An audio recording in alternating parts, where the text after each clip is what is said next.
Minister of Transport Fikile Mbalula and the Black Business Council held discussions at the National Taxi Lekgotla, hoping to kick off a process that will end up formalizing and subsidizing the South African taxi industry. The Black Business Council has pledged support for the Transport Minister's plans to formalize the sector. Speaking to us now is the Black Business Council's Treasurer General, Bonolo Ramokele. Bonolo, good evening and thank you for your time tonight. Firstly, what role do you see the Black Business Council playing in this process of trying to formalize the taxi industry? Evening, Kathy, and evening to the viewers at home. From a Black Business Council perspective, we've been involved in this process for quite a while. From when there was a lockdown and there were regulations that limited taxi movements and loading capacity in the country. So the BBC saw the need in engaging Santaco, which is a member of the Black Business Council, that let us look at a much more long-term and sustainable arrangement that can yield to a taxi industry that is able to sustain itself. So what we are doing with Santaco is to play a support role and engagement on how the industry should look like, how the value chain should be configured so that Santaco and black businesses can be able to operate and benefit from through the whole value chain, from the taxis to the fuel, to the tires, to the ticketing systems, technology, and so forth.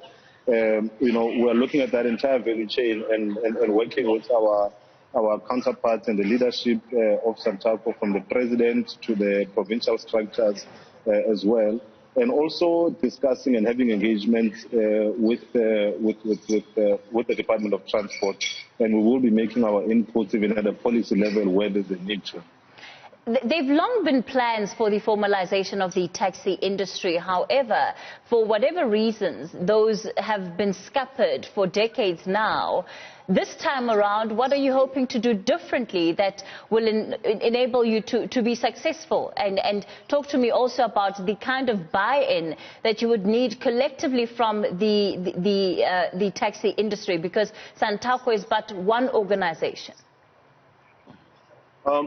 This industry, you're correct, that there has been attempts as far back as 1996, when the original white paper on public transport was put into the public domain, I think by Dala Omar at the time.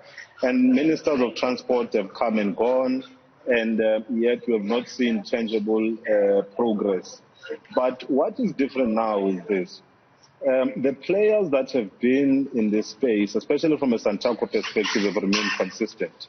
For example, the president of Santaco, Comrade Fikile Mbalula, has been in this space now for decades, and has been at the leadership of Santaco, and he has seen what has gone wrong, and he has seen what could have gone right.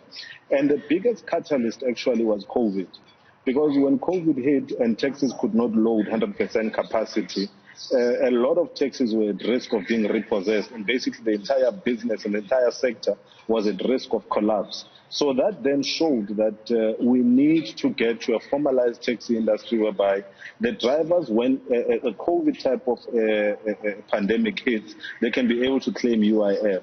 The businesses can be able to claim the temporary employers relief scheme from UIF. They can be able to apply for loans from the banks under the loan guarantee scheme and other initiatives that they could not participate in because they were not formalized. So the COVID was a catalyst. And when it comes to buy-in as well, Santaco has been a very honest broker when it comes to this particular engagement. In fact, President Ebosh and myself attended the first Taxi Lekgotla when it was actually launched. We attended it to show that we are supportive of this particular initiative, and we tabled what the issues that we think are big ticket items from an industry perspective that the government needs to look into. And we're finding that even from a ministry perspective, that the Minister of Transport is doing things slightly different in that he's taking the industry into confidence, and he's also not treating the industry as the last, what you call, party to engage. You are literally, putting Santaco at the core of the discussions, which I think will yield results. And why Santaco? It's fairly simple. Is that Santaco is the biggest taxi body in the country. Obviously, the Transport Department is not just engaging Santaco, but Santaco carries, a bulk of South Africans going to and from work. So you have to engage them. Because Santaco now currently has well over 300,000 members and does well over 15 million trips a day. So you have to engage Santaco, and Santaco's needs and demands and concerns will have to carry the day if you want to have success in formalizing the industry. It's just a matter of numbers.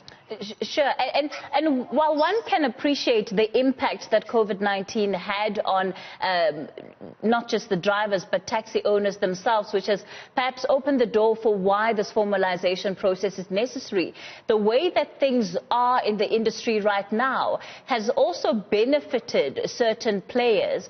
The competition around routes, who owns what and who gets to use what route, how those negotiations take place, has benefited some players in the industry. And quite frankly, there are those associations who have a monopoly over certain routes, especially those that might be seen as lucrative.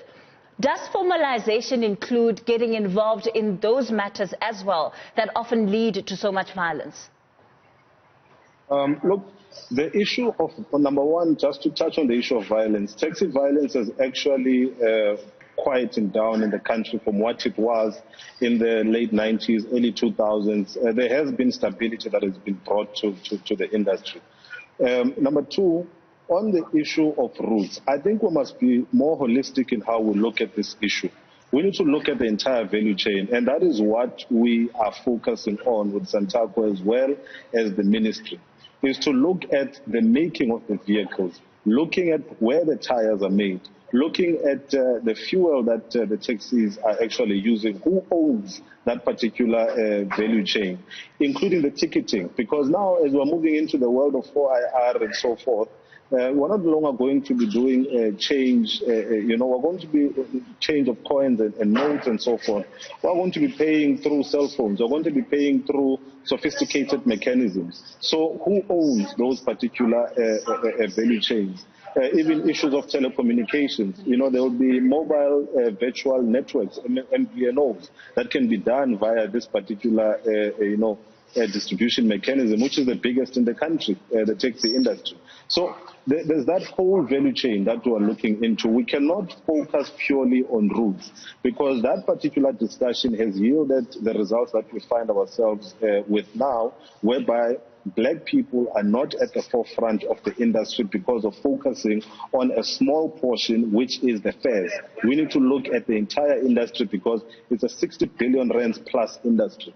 And we need to make sure that 99.9% of that industry is sitting in black hands, because 99.9% of the players who keep that industry floating, whether it's commuters or the drivers or the owners, are black people. All right, Bonolo, let's leave it there for tonight. Bonolo Ramokele is with the Black Business Council.